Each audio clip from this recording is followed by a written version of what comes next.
जों सोरनिबा अन्थ समर्थक जानानै मोजां खामानिखौबो मोजां जायाखै होनना बुंनाया बे आसलते गियानि मानसिनि खामानि नङा।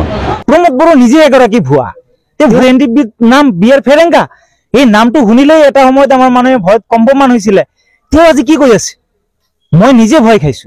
सानहर प्रमोद बर'नि मुङा सनिपुर बिश्वनाथ रिंखांदों जोंनि बर' निउस मोननैसोआ रिंखांहोदों जोबोद बाखनायथाव। नाथाय जोंनि खोनानो मोननाय मथे डियार नाब्ला सारखौ दिल्लीयाव लाङाबानो बिटिआर एकरा जाया। दिनै डियार नाब्ला सारनि मुङा बहा थांखो दिनै डियार नाब्ला सारनि मुङा बहा थांखो मोनब्रै फेक्सननि मुङा बहा थांखो दिनै सानहर मोननै जोंनि बर' निउसनि थाखाय दिनै प्रमोद बर'नि मुङा रिंखांदों। नाथाय प्रमोद बर'नि मुं रिंखांनायाव जोंहा जेबो बुंनांगौ गैया। डियार नाब्ला सारनि मुङा मानो रिंखाङाखै बेखौसो आं मोननै चेनेलखौ आं खावलायो। जायफोर जोबथेसालियाव थानाय न'खराव मानो निउस बानायनो हाया जायफोर मुंख्लं जानाय बिथांमोननि न'आव थाना माने निउस बानायनो हाया जायफोर केसनि जेंना दिनै गोलैनानै दं बिथांमोननि लोगो हमनानै माने निउस बानायनो हाया जोंनि बर' निउसफ्रा मोननैसो निउसफ्रा बेखौसो आं खावलायो। जेरैबो रिंखांनाय जोंनि बर' निउस मोननैसोआ प्रमोद बर'नि मुंखौ सनिपुर बिश्वनाथ जिल्लायाव खना खनला थांनानै सानहर रिंखांहोदों। प्रमोद बर'नि मुं रिंखांहोनायाव जोंहा जेबो बुंनांगौ गैया। नाथाय जोंनि खोनानो मोननाय जोंनि नुनो मोननायाव डियार नाब्ला सारा जोबथेसालिनिफ्राय थाङाबानो बिटिआर एकरा जाया मोनब्रै एनडिबिनि फेक्सनाव थाङाबानो बिटिआर एकरा जाया। दिनै जोंनि बर' निउसफ्रा मानो थाखाय दिनै रायजो राजाफोरनि खुगायाव रिंखांहोनो हायाखै। दिनैनि समाव प्रमोद बर'नि मुंखौ रिंखांहोनायाव जोंहा बुंनांगौ जेबो गैया। नाथाय मोनसे सोंलुआ रायजो राजाफोरनि खाथियाव डियार नाब्ला सारा जोबथेसालिनिफ्राय थाङाबानो बिटिआर एकरा जाया मोनब्रै फेक्सना थाङाबानो बिटिआर एकरा जाया। दिनैनि समाव प्रमोद बर'नि मुङा जोबोद रिंखांदों जोबोद रंजादों। नाथाय जोंहा बेहा बुंनांगौ जेबो गैया। दिनै जोंनि बर' निउसनि जायफोर बिथांमोना मानो थाखाय दिनै जोबथेसालियाव थानाय न'खराव थांनानै निउस बानायनो हाया जायफोर मुंख्लं जानाय बर' आन्दलनाव आबसुनि समाव सारनायाव बेलटिनि समाव सारनायाव एनडिबिनि समाव सारनायाव जोबथेसालियाव थानाय बिथांमोननि न'खराव थांनानै निउस बानायनो हाया जायफोर दिनै खारखुमानानै थानो गोनां जानाय केसजों दिनै सानहर खारखुमानानै थानो गोनां जानाय बिथांमोननि खाथियाव थांनानै माने निउस बानायनो हाया जायफोर गावनि आगोमा जिउखौ हारिनि थाखाय मुंख्लं जालांबाय बिथांमोननि न'खराव थांनानै माने निउस बानायनो हाया। आबसुनि समाव सारनायाव मुंख्लं जानाय एनडिबिनि समाव सारनायाव मुंख्लं जानाय बिलटिनि समाव सारनायाव मुंख्लं जानाय मानो थाखाय बेबायदि न'खराव थांनानै निउस बानायनो हाया जोंनि बर' मोननैसो निउसफ्रा दिनै सनिपुर बिश्वनाथ प्रमोद बर'नि मुंखौ दिनै रिंखांहोनो हादोंबा डियार नाब्ला सारनि मुंखौ मानो रिंखांहोनो हाया बिनि थाखायनो आं खावलायो जायफोर एक्स एनडिबिनि बेकग्राउन्डआव थांनानै दिनै दानि गोहो खुंथायाव दं बिथांमोना ओंखारनानै थानो हागोन ना हाया। डियार नाब्लाखौ जुदि गनायोबा सासे दैदेनगिरि होननानै गनायोबा जायफोर बिर जोहोलावफ्रा मुंख्लं जाबाय बिथांमोनखौ गनायोबा दानि जायफोर एमसिएलए जायफोर एनडिबिनि बेकग्राउन्डआव थांनाय जेब्लासिम जोबथेसालियाव थानाय बिर जोहोलावफ्रा उदां जाया जेब्लासिम एनडिबिनि केसा उदां जाया अब्लासिम जों राजनितिकआव जों आगान सुरा राजनितिकनि जों गादियाव थाया होननानै सोरबा फेरेंगा सोरबा गबिन्द हागोन ना हाया।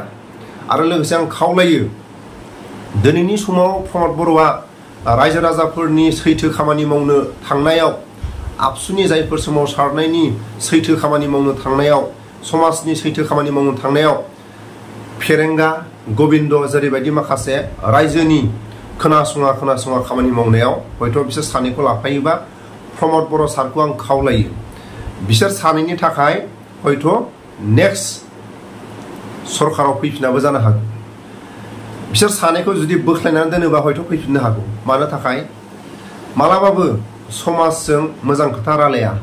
प्रमोद बर' सारा सान हर खस्थ' खालायनानै समाजनि माखासे मावनो गोनां खामानिखौ गोसो होदों। आबसुनि समाव सारनायाव जायफोर जेरैबायदि रायजो राजाफ्रा खौसेयै ओंखारदों बेफोरखौ खामानिखौ मावफुंनो थाखाय प्रमोद बर'आ सान हर खस्थ' खालायदों। नाथाय फेरेंगाया समाजनि बेरेखा गबिन्द सारा बेरेखा माखासे जों खुगायाव बेरखांनायखौ नुदों मानो थाखाय बिथांमोना माखासे गावसिनि माखासे गोहो बोलोखौ लानानै जेरैबायदि गफस गावखौनो माने गावनिफ्राय देरसिन रावबो गैला गावसोरनो बयनिफ्राय राजासिन बेबायदि बिथांमोननि आखल आखु आरो खुगानि माखासे रावखौ जों हमदांनो हागासिनो। बिनि थाखायनो आं खावलायो प्रमोद बर' सारखौ नेक्स्ट आरो सरखार सालायनोबा रायजो राजाफोरनि माखासे साननायखौ जाफुंहोनोबा आबसुफोरनि साननायखौ जाफुंहोनोबा सोरबा भलन्टियार आबसुनि गबिन्द बसुमतारी फेरेंगानि जायगायाव सोरखौबा थिखांना हो। जेब्लासिम डिआर नाब्ला सारा उदां जाया, जेब्लासिम एनडिएफबिनि बिर जोहोलावफ्रा उदां जाया, अब्लासिम रावबो एक्स एनडिएफबिनि जायफोर बेकग्राउन्डआव थांनाय गादियाव दं बिथांमोना गादियाव थाया। जेब्लासिम उदां जाया, जेब्लासिम एक्स एनडिएफबिनि केसा मोनफ्रोमबो केसा जेंनाया बोस्रां जाया, जेब्लासिम भारत सरकार आसाम सरकारा बुंदोंमोन एनडिएफबिनि सेंग्राफोरखौ साख्रियाव सोगोन, बर' सेंग्रा सिख्लाफोरखौ साख्रियाव सोगोन, जेब्लासिम जाफुङा अब्लासिम एनडिएफबिनि जायफोर बेकग्राउन्डआव थांनाय बिथांमोना दानि गोहो खुंथायाव थानाय बिथांमोना ओंखारनानै था। समाजखौ सानोबा, गावनि आंगो लोगोफोरखौ सानोबा, जायफोर जोबथेसालियाव थानाय बिथांमोनखौ सानोबा, जायफोर केस गोनां बिथांमोनखौ सानोबा, जायफोर मुंख्लं जानाय बिथांमोननि न'खरखौ सानोबा ओंखारनानै था। आरो आं बेखौनो खावलायबावो प्रमद बर' सारनिसिम, जेरैबायदि गोसो होदों सान हर प्रमद बर' सारा खस्थ' खालायनानै समाजनि साननायखौ मावफुंनो थाखाय आबसुफोरनि साननायखौ, नाथाय दिनै गबिन्द बसुमतारीया समाजजों मोजां खोथा रायलाया, एक्स एनडिएफबिफोरजों मोजां खोथा रायलाया, आरो लोगोसे फेरेंगाया गावनि गोसो बायदि खामानि मावदों। इलेक्सन खाथियाव मालाबाबो प्रमद बर' सार साननाय बायदि खामानिखौ मावफुंनो बिसोरो गोसो गैया। प्रमद बर'नि सरकार सालायनायखौ लामा ससेयाव थुंगिनो थाखायसो बिसोरो गावसोरनि साननाय बायदि जबरदस्ति माखासे खामानिखौ गोसो बायदि मावदों। बिथांमोना जुदि प्रमद बर' सारनि साननाय बायदि जुदि खामानि मावनो गोसो दङबा मोनफ्रोमबो खामानिखौ प्रमद बर' बायदि खामानिखौ मावनांगोन। दिनैनि समाव जों नुदों फेरेंगाया गोसो बायदि मानसि गावनो होनाय, गोसो बायदि गबिन्दआ बाथ्रा बुंनाय, बेबायदिजों सरकार सालायनो हाया। गबिन्द सारनि आखल आखु नुनानै रायजो राजा देरहाहोआखै, सोरबा फेरेंगानि आखल आखुखौ नुनानै देरहाहोआखै। एनडिएफबिनि जेंनाखौ जोबथेसालियाव थानायफोरखौ उदां खालायनो जायफोर बिर जोहोलावफ्रा मुंख्लं जाबाय बिथांमोननि खामानिखौ मावफुंनो थाखायसो बिथांमोनखौ देरहाहोदोंमोन। सोरबा फेरेंगानि आखल आखु नुनानै देरहाहोआखै, सोरबा गबिन्दखौ बिनि आखल आखु नुनानै देरहाहोआखै, नाथाय एनडिएफबिनि बेसेबांबा सम खस्थ' खालायबोनायखौ नुनानै बिथांमोनखौ देरहाहोदोंमोन। बिथांमोनखौ लाफायोबा प्रमद बर' सारनि सरकार सालायनायाव एसे बेले बेजे फैनो हागौ। बिथांमोननि गोसोआ मालाबाबो रायजोजों नङा, गावनि आंगो लोगोफोरजों नङा, गावनि लोगोफोरनि आंगो साननाय गैया, जोबथेसालियाव थाग्राफोरनि साननाय गैया, जायफोर एक्स एनडिएफबिनि केसनि जेंनानि साननाय गैया। बिनि थाखायनो आं प्रमद बर' सारखौ आं खावलायो गबिन्द बसुमतारी आरो फेरेंगानि जायगायाव सोरबा भलन्टियार आबसुखौ हो, नङाबा सोरबा आबसुनि सेंग्राफोरखौ हो, नङाबा सोरबा एनडिएफबिनि रिटायार डिसार्ज लानाय सोरबा सिनियर दैदेनगिरिफोरखौ हो, नङाबा मैया दाखालिनि जुनियर गथ'फोरखौ हो। सानसेबाबो एनडिएफबि, बोसोर बोसोर मावदोंबाबो एनडिएफबि। बिनि थाखायनो गोरों गोरा मेरला गथ'फोर दङ। सोरबा फेरेंगा आरो गबिन्दनि जायगायाव सोलायोबा नेक्स्ट सरकाराव फैनायनि मोनसे चान्स दं। आरो बिथांमोनखौ जुदि लाफायोबा हयथ' प्रमद बर'नि सरकार सालायनायाव एसे बेले बेजे जानो हागौ, बेखौसो आं खावलायो। ঘরকো ভগবানকো রেহাই নিদিয়ে, ভগবানেও যদি ঘর বান্ধে তাকো তারপরে উচ্ছেদ কৰিব, বুলডোজাৰ চলাই দিব, ভগৱানকো বুলডোজাৰ চলাই দিব। প্ৰমোদ বড়ো ডাঙৰীয়াৰ যিখিনি মিঠা মিঠা কথা আছিলে, তেখেতৰ যিখিনি চলাহী কথা আছিলে, সেই কথাক আমি বিশ্বাস কৰিছিলো। আৰু সেইটো আমাৰ আটাইতকৈ ডাঙৰ ভুল হৈছিল যে আমি তেখেতৰ সেই মিঠা কথাবিলাকক, চলাহী কথাবিলাকক আমি বিশ্বাস কৰিলো।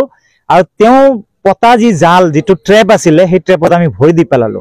যাৰ কাৰণে মই সকলো ৰাইজৰ ওচৰত ক্ষমা বিচাৰিছো আপোনালোকৰ এই মিডিয়াৰ জৰিয়তে, যে ভুল হৈ গল। প্ৰমোদ বড়ো ডাঙৰীয়া এগৰাকী মিথ্যাবাদী মানুহ, এগৰাকী মিছলীয়া চৰম ভ্ৰষ্টাচাৰী মানুহ এগৰাকী। আৰু তেখেতৰ যিখিনি কথা বতৰা আছিলে সম্পূৰ্ণখিনি আমাৰ কাণখনক সন্তুষ্ট কৰাৰ কথা আছিলে। তেওঁ কোনো এজেণ্ডা নাই, সকলো জাতি জনগোষ্ঠী একত্ৰিতভাৱে লৈ আগবঢ়া কোনো এজেণ্ডা নাই। মানুহক প্ৰতাৰণা কৰাৰ এজেণ্ডাহে তেওঁৰ আছে, আৰু মানুহক বিপথে পৰিচালিত কৰাৰ এজেণ্ডাহে প্ৰমোদ বড়ো ডাঙৰীয়াৰ আছে। কথাটো আমি স্পষ্টভাৱে বুজি পাইছো। শংকিত হবই, আজি ৰঞ্জিত বসুমতাৰী ডাঙৰীয়া তেখেত ইএম বিআৰ ফেৰেংগা, তেওঁৰ এনডিএফবিৰ নাম বিআৰ ফেৰেংগা, এই নামটো শুনিলেই এটা সময়ত আমাৰ মানুহে ভয়ত কম্পমান হৈছিলে। তেওঁ আজি কি কৈ আছে, মই নিজে ভয় খাইছো। তেওঁ কৈ আছে যে ইভেন ভগৱানৰ ঘৰকো ভগৱানকো ৰেহাই নিদিয়ে, ভগৱানেও যদি ঘৰ বান্ধে তাকো তাৰপৰা উচ্ছেদ কৰিব, বুলডোজাৰ চলাই দিব, ভগৱানকো বুলডোজাৰ চলাই দিব। আমিতো সাধাৰণ মনুষ্য, আমি সাধাৰণ প্ৰাণী, গতিকে আমি ভয় নকৰিম কিয়? গতিকে তেওঁলোকে যিটো আপোনাৰ এই জলপানী খাই নামিছে ফিল্ডত যে মানুহক উচ্ছেদ কৰিবই, ভগৱানকো বুলডোজাৰ লগাই দিব, গতিকে আমি সাধাৰণ মানুহখিনি যথেষ্ট আমি ভয় খাইছো। সেইবিলাক কথাটো বাদেই দিয়ক, কোনটো কাম কৰিছে? সংখ্যালঘু উন্নয়ন বোৰ্ড বনাব, লেণ্ড এডভাইজাৰী বোৰ্ডত আপোনাৰ সম বিতৰণ হ'ব, আপোনাৰ ইলেক্টেড চিলেক্টেড MCLA থাকিব, আপোনাৰ APJ আব্দুল কালামৰ নামত আপোনাৰ এখন ৰিচাৰ্চ চেণ্টাৰ বনাব, হজ ভৱন বনাব, কিমান কি আপোনাৰ কৈছিলে, MSDP আঁচনিবিলাক যিটো আছিলে সেইবিলাক ইমপ্লিমেণ্ট কৰিব, সকলো ভুৱা কথা। প্ৰমোদ বড়ো নিজে এগৰাকী ভুৱা।